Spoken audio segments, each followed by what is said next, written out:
What if you could spend a full week inside of one of the top wellness businesses in the country that just placed on the Inc. 500 list? What would you get from it? What would you expect from it? So my name's Josh. We run a consulting agency and we have spent the last 3 years plus spending $10 million plus on advertising, working with hundreds of different wellness businesses. And we just got back from Florida visiting one of the best ones in the country. And I'm talking about Ultra Cryo. And what I want to do is give you kind of a walkthrough of what was the number one thing we focused on while there. A lot of people would think it's probably sales. A lot of people would think that it's increasing profit, right? And those things matter. But when we get inside of a business, a wellness business that's 3 locations large, looking to scale to multiple more in the next year, the biggest thing that I look for is going to be, what is the biggest lever that we can do to pull forward? And it's going to shock you. It was not sales. They actually crushed sales. That's why they're where they're at. It was operations. And so if you are a wellness business owner and you are doing multiple locations, you're looking to add on the 2nd location or 3rd location or 4th location, or you're just looking to get yourself out of the weeds so you don't have to be the owner that's, being the owner, picking up the phones, doing the sales consults, doing the fulfillment, feeling like you are doing everything. So if you want to build a team, if you want to build a business that can scale like Ultra Cryo, then this is exactly what I'm going to show you in this video. So it all starts with simplifying ops. So one of the biggest frustrations that I see happen with owners when they're looking to either scale themselves out of the business so they can work on the business or scale to the multiple locations is the elephant in the room of, I don't have a team, right? I don't have a team that can do that. And so fortunately, Ultra Cryo, they have a great team, right? They have 30 plus people on staff. They have a leadership team. They now have a corporate team, right? So they have directors there. But the thing that they were missing was a little bit of clarity, right? How do we get everyone centered around pushing the big mission forward? And that's what we need to be able to do. So I'm gonna walk you through some things here that will hopefully help you simplify your business, because it sure did help them simplify theirs. And so the first thing that I look at is, we're gonna call this your North Star. Right? So the first thing we are looking at doing is going to be your North Star, what I call your vision. And so this is the thing that matters most. This is the guiding light for your business. North Star is really important because, for example, when you had sailors going out and traveling and, you didn't have Google Maps at the time, in order to know where to go, there was always a guiding star, right? They knew, if I'm following that direction, if I see that star in the sky, that I know I'm moving in the right direction. And so your vision, it's not some cheesy statement you slap on the wall and you never talk about again. Your vision is so critical because when you have a leadership staff, the point of a leadership staff is to be able to lead. And what happens in most cases is we have what we call pseudo leadership. It's where you hire someone, you call them a manager, but really you're still the person pulling the strings, telling them exactly what to do. And essentially what you did is you just overtitled someone that was your glorified assistant. Probably felt that way before. And so to avoid doing that, you have to give them a foundation. You have to give them a North Star that's going to point them in the right direction on making decisions. And the really cool thing about when you have a good North Star is that what happens is culture follows. And that's what we want. And so when we look at a North Star, your vision statement, it's not going to be what you're going to accomplish. It's going to be who you are. Right? So if your company is successful, it's operating all cylinders, if someone were to describe it, it should fit within your vision. And so what we want this vision to also do is that it's going to start to create a culture. It's going to tell your team how you act. Why are you there? Right? Are you there to churn and burn, get a lot of people through the door? Are you there to transform lives long term? Are you there to be an expert in a certain niche, right? It's letting your team know exactly how to act, and that's where we get culture. Now, the other thing that helps us do, which is really important from a leadership staff, is it helps with something that most people don't let their leaders do, and it helps with decision making, okay? And this is the one that gives you freedom, right? This is the one where you no longer have to be the person to where you need to solve every single problem, right?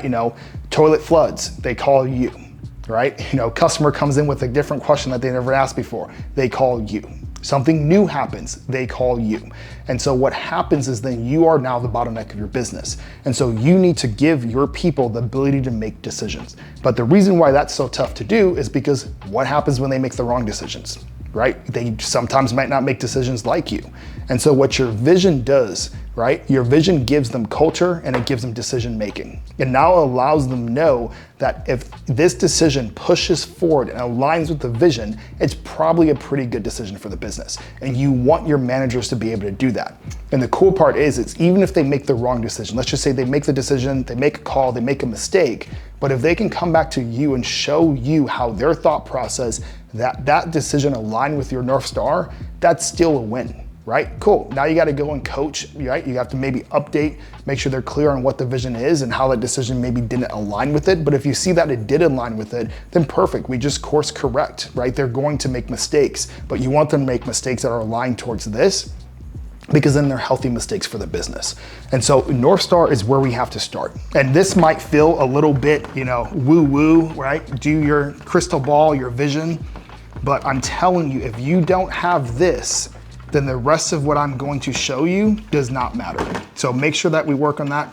Make sure we work on our North Star, because then it brings us to the point where now we can actually get to stuff that moves the business forward. Big target and mission. And so the second biggest mistake I'll see businesses make is that you read their vision statement, then you read their mission statement, and their mission statement just looks like a shorter version of their vision statement, right? Go look at yours.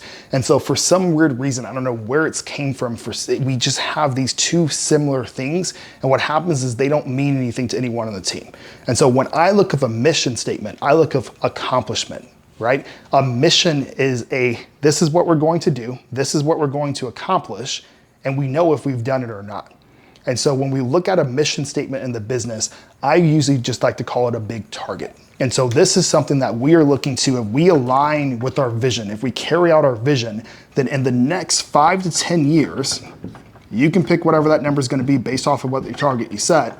This is what we will accomplish. Right? So for Ultra Cryo, one of the interesting things was talking to the CEO and then talking to the COO and really trying to push them. Like, they knew what their vision was, but when I asked both of them, right, what their big target was and what's the timeline for that, completely different answers. We were not on the same page. So then if I were to go ask the manager, if I went to go ask the front desk staff, right, would they be on the same page? Absolutely not. And so if we don't know what the big target is, how do we know what we should do this year? How do we know what we should do this quarter? How do we know what we should do today? And so this is why it's so important to start here, and then we reverse engineer from there onto what do we do today. And so when we're looking at a big target mission, I'm looking at 5 to 10 year horizon, right? If you are not thinking that far out, then you are not thinking well on your business, right? You're looking to build a business that's here to last. If you're looking to build a business that can scale and a business that's sellable and a business that gets you out of the weeds. If you're not looking to do that, not the right video for you anyways. But if you are looking to do that, we need to set a target. And so, good example for Watch a Crowd. When we get there, we get them clarified. We get them clarified on vision, and we realize that that vision means that they need to be able to go to multiple locations and continue to scale fast because they have the ability to do it. Then we get centered around. It's really cool because it was a CEO that actually made this decision of that in 10 years, we're going to be at 30 locations. And that's what you want, because now that we have that, we have clarity on vision. The CEO knows exactly what the success of the company looks like. And now the COO, right, or your manager, whoever, your staff, they now know the big target, the mission. They know exactly what we're looking to accomplish, and it's measurable. Now we can back into it with what's going to actually help your business grow right now, okay? And the first thing is going to be your key focus. And so this is your yearly target. Your key focus is going to be, if we accomplish this in the next 12 months, it's going to move us forward towards accomplishing the big target, AKA the mission. And so we need this. And so your key focus, the way that we look it down, is it's not just a one sentence statement, right? This is going to be a list, right? It's a bullet point list of, if we accomplish these few things over the next year, then we have moved forward towards the block. And so I will make a video, you'll see it, it's gonna be on an assessment of what we call 5 core functions of business. And usually what you want is you want your yearly focus to be something that moves you forward in those weak spots of your business, right? That could be things like lead generation, right? Do we need to figure out a different marketing system to generate more leads, right? To be able to move towards that goal of multiple locations. It could be for them, for example, we talked about playbooks, right? So if we want to go from 3 locations to 30 locations, we need different playbooks. We need each position to be completely built out. We need playbooks for those positions so that we can quickly go and hire and duplicate across the board. And then we need a playbook on how do we open up locations, right? Because they've opened up 3 successfully, but there's still not a playbook on how do we open up number 4, just like we opened up number 3. And so we know that, okay, cool. Those are big blocks that help move us forward towards that key focus, accomplish that, which helps us accomplish the mission itself. And so from here, because if you just tell your team the mission, if you just go to your team and you say, you know, hey, we're gonna open up 30 locations in 10 years, what's going to happen is they're gonna get excited about it, but they're not gonna know what to do next.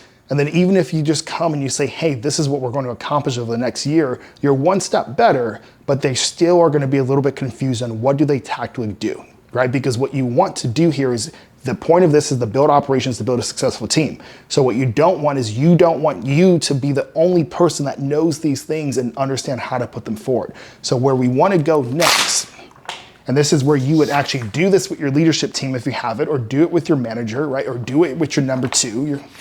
And this is where we're going to look at right now focus. This is where we can now take that key focus, that year target, and we can break it down into what do we do over the next 90 days. Right? 90 days flies by in a business. So you don't want this to be a long list. You're not trying to accomplish your full year in this list, but what you're going to do is you're going to now take those key focus targets for the year. You're going to look at them. You're going to prioritize them on what needs to happen right now. And then each one of those will probably have a list of action items from there. You're going to break it down and then you're going to put that on your quarterly focus. And then over the next 90 days, that is what your team is looking to accomplish. Okay, and so a couple tips on this is don't overdo. Because yes, for example, let's just say that your right now focus is to put in a new cell system, right? You're gonna put in a new cell system. Something you can definitely do in 90 days. But you have to realize you also still have to run your business.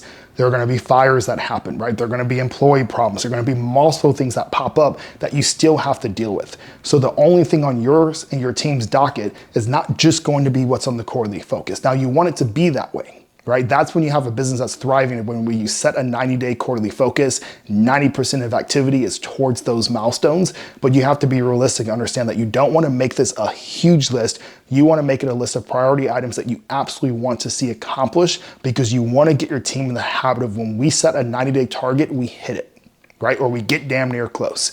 And so you want to put them in the habit of doing that. So you want to give ownership. So after you have these 90-day blocks, right? Hopefully you've been able to do that with your leadership team if you have a leadership team. If you don't have a leadership team, cool. You're going to kind of plan it. You're going to kind of prioritize it, but then you're going to bring it to your staff to talk about it, walk through it, make sure that they don't see anything else that maybe you've missed, because they're clear on the vision, they're clear on the mission, so they know where you're headed, and so they can give you some insight on this, and this is where you can start to build up leaders. But then now you can start to delegate, right? Now you can start to give ownership of, okay, Susie, we need to do a new cell system. That means we need a new consult process. So you're gonna go through this training, got this for you. You're gonna own that side of it. And over the next 90 days, you're putting that in place, right? And so that's the type of conversations you want to be able to happen. And so here's the cool part. This is not that complicated, right? It's not sexy, right? This is not as fun as me saying, hey, here's the next new funnel that's gonna get you 100 leads in the next 2 days.